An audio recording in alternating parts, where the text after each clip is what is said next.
ನಮ್ಮ ಮುಖ್ಯಮಂತ್ರಿಯವರಿಗೂ ಮಾತನಾಡ್ತೇನೆ. Independent agency ಸ್ವತಂತ್ರ ಒಂದು ತನಿಖಾ ಸಂಸ್ಥೆಯಿಂದ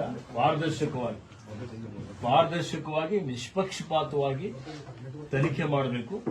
ತನಿಖೆಯಲ್ಲಿ ಯಾರು ತಪ್ಪಿತಸ್ಥರಿದ್ದಾರೆ ಅವ್ರ ಮೇಲೆ ಕ್ರಮ ತೆಗೆದುಕೊಳ್ಳಬೇಕು ಅಂತ ಹೇಳಿ ನಾನು ಸನ್ಮಾನ್ಯ ಮುಖ್ಯಮಂತ್ರಿಯವರಿಗೂ ಈಗಾಗಲೇ ಹೇಳಿದ್ದೀನಿ.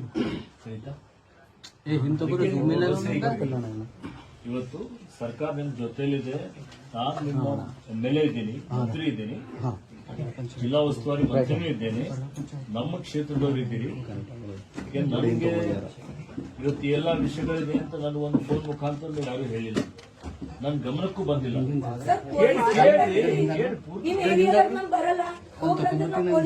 ಅದು ಪೊಲೀಸರು ತಪ್ಪಿದೆ, ಅದು ನಿರ್ಲಕ್ಷ್ಯ ಮಾಡಿದ್ದು ಅವ್ರದ್ದು ತಪ್ಪಿದೆ.